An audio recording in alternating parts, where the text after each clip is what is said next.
kind of learned then that you're either part of the solution or you're part of the problem.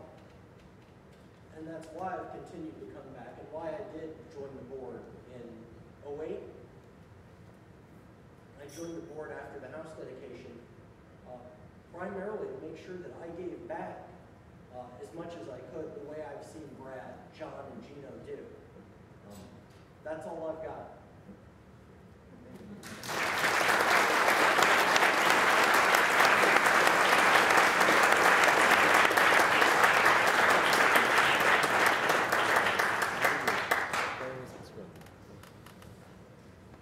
Our next speaker is Aaron Cook. Aaron's the class of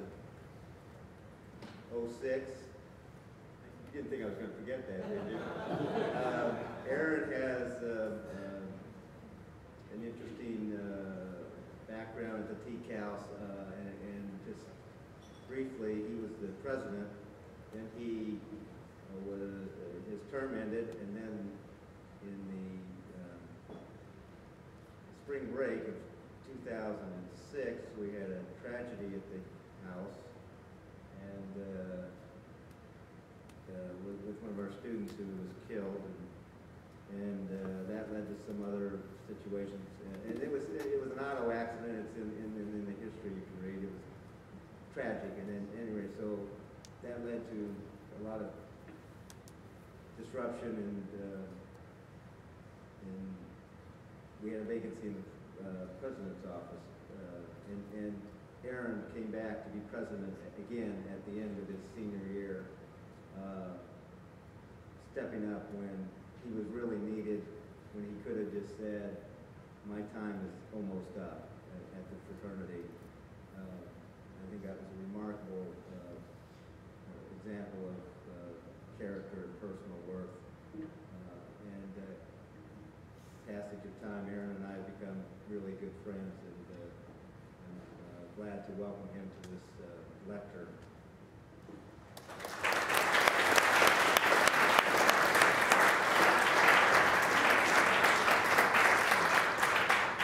Thank you, John, for that.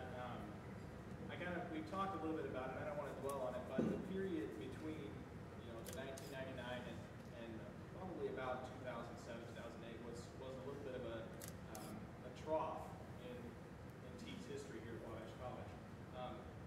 But I think the real key thing to remember is that, and it's really hit home with me as I thought about what I wanted to say tonight, but when I listened to the panel yesterday and I thought about my experiences with Teak, it made me realize that even though Teak was struggling, and struggling mightily, it was still quintessentially what it was in 1962. And the reason I knew that was I thought back about this, and I was going to try to find the composites and count, but I just relied on my memory, so hopefully I'm right, it might even be low. But when I lived in the Teak House, you could see in the history that it was down to as little as 24 members. I lived with men from 10 different countries. 11 if you count Texas as a separate country, which a lot of the Texans who lived with us really felt like they ought to be counted as a separate country. But you learn so much, even with living with a few people, about how to live as a man in this world, especially in today's world where everybody's connected by the internet, and how to deal with people who have opinions on things that you just simply can't understand, or you never really would have thought that that's the way someone would view the world, and then you have to sit and eat dinner with them. Now, unfortunately, unlike what Joe went through, we were able to eat in the same room. We had a lot of close-knit brotherhood, and I was very happy to have that. But we did have a lot of struggles, but the real key thing is you have experiences that make Teak uniquely Teak. Another example of that is when I was a sophomore, our Preakness was someone who was here by way of France from Rwanda, which is also quintessentially Teak. But he came to me because apparently I had left a box in the hall. And he came into me and he was telling me I need to go pick it up. And he comes in and he says, you've left a, just a second. He ran back and he comes back with a French to English dictionary. He said, you have left a cardboard in the hall. And you need to go pick it up. And I I was still left wondering what a Carter was until he just grabbed me and dragged me out of the hall and I had to pick it up. But that was just an example of how, living with someone very few fraternities would your fraternity president be a guy who would have to look up the dictionary how to chastise you. There may be some that would want to look up in the dictionary or a thesaurus about how to chastise you, but nothing like that. I do want to touch briefly upon the tragedy, and a lot of the stuff again is in the history. I think that historical document, being a history major, I know how difficult it is to put something together like that. I'm not sure who did it, but whoever did put all that together with the citation and everything, that's a fantastic document. I was happy to have read it and remember a lot of that stuff, but it does a great job. But I want to elucidate a little bit on the 2006 tragedy. Frater Han John was, I think, one of the most talented fraters we could ever have had. He was from China. His dad had a political post in Chicago, so we always made jokes about how he had diplomatic immunities. We were always cajoling him to try and go do things to take advantage of stuff. And it stands to Han's character that he would never be pushed to do anything like that. But Han, he had an ability to see people, to interact with people, and to do really anything. Almost as it was like watching someone in the Matrix movies when they just plug something into the back of their head and then they learn something. I watched him learn how to play guitar by watching someone learn how to play guitar, and then 5 minutes later he's like doing chords, and he's like, "Is this how it goes?" And I'm like, "How long have you been?" He said, "I just watched him do it." And he was like that with everything, math, whatever. And I had such high hopes for him. I think he would have been one of our most stellar alumni. It was very, very tragic that we lost him. And I was in a period of coasting at that point in my Wabash career. I had done a lot of work in the beginning and then changed my major so that I didn't have to do a lot of work in the end. So I was taking the minimum amount of classes like we heard about before.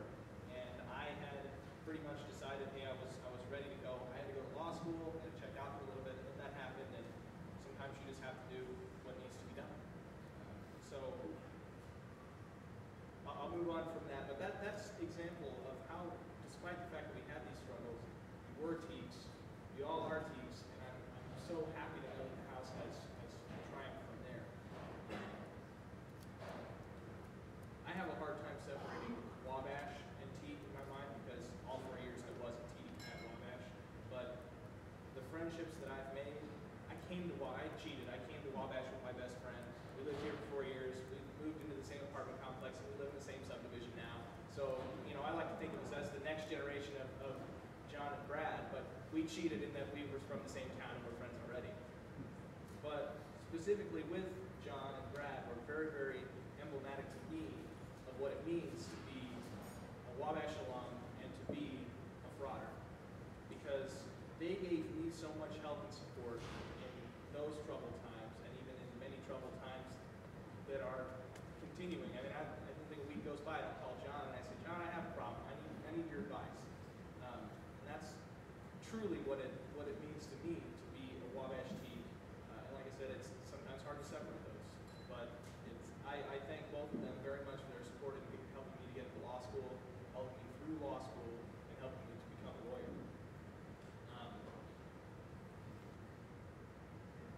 I think I'll close on this one last part. I know that for teak, without teak, I truly believe that I would not have met my wife, because I cajoled her as a friend to come to teak for Rush events, and I just kept convincing her to come back for various other events, and pretty soon she was here more just as often as I was practically, and we began dating and began our relationship. And so I definitely think I can't separate teak from my relationship with her, and I very much hope to stand back here at the 100th anniversary and say that I've been with my wife for 50 years. So, but I think that teak is thriving today. The struggles that we had are things of the past, and I think because of men like John, Brad, Gino, Joe, and all of us on the board of advisors, we're going to continue to work with the students who are motivated to work, who are excellent students, and I think we have a really bright future here.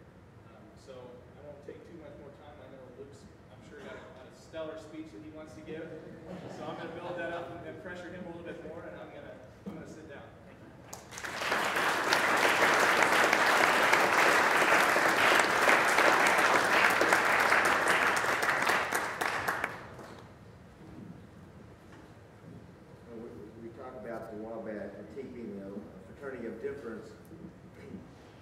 Jon was from mainland China, and he was running for treasurer of the TKE, and somebody said, "How can you be the treasurer? You're not even from a capitalist country." And they elected him anyway. He was an amazing, amazing guy. One little story I remember about him is he was phenomenal at ping pong, and he could defeat anybody in the house in ping pong, and he was using a frying pan.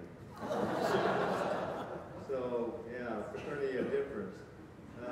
One of the hardest jobs in a college fraternity at Wabash or anywhere else is to be the president. I don't think those who have served a president realize how hard it is till they actually get into that position. We have some of our former presidents here, and I'd like for them to stand up and so we can recognize them. I know Ken Shield, right?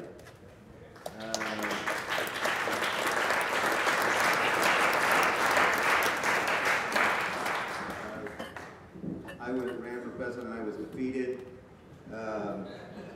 by Denny Myers, who actually voted for me. But so Denny.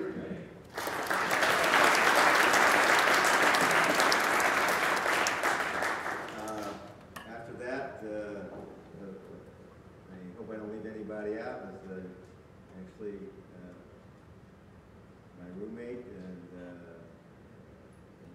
long time friend now, despite being roommates. When we painted our room bright yellow, the whole room bright yellow, George Angelone.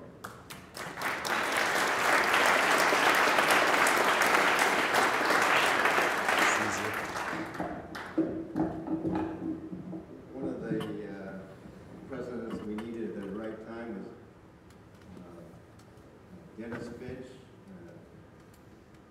class of 03.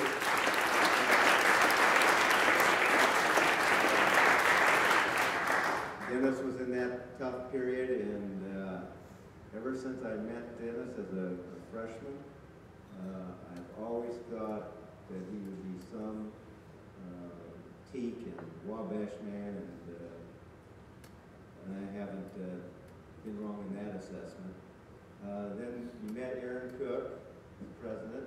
Now have I left anybody out that's here?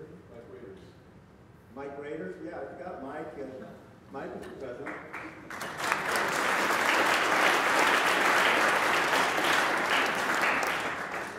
When I was a freshman, we had to memorize all the presidents, and I may have gone by the way. So does that get all the presidents? There will be 7 if God. Yeah. There are quite a few now, because some of the presidents only serve for a semester, so it'd be quite a list to memorize, but maybe we should try it. No, just kidding, just kidding. Our current president is Luke Ryle, and Luke, being the president, serves as an ex officio member on the board of advisors, as does our treasurer, and our treasurer is Zach Goldberg.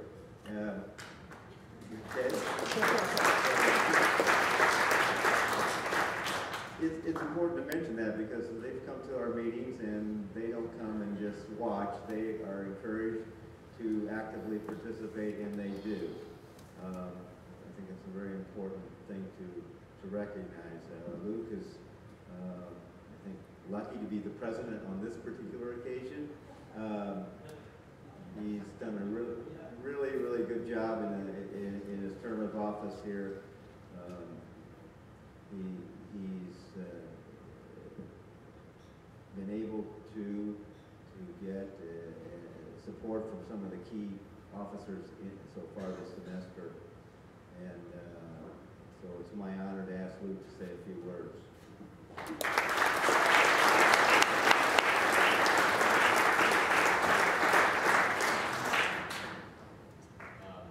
When asked to speak here today, I at first struggled with deciding what perspective to take. I wasn't sure if I should speak on the philosophy of our values, or if I should tell the story of the craziest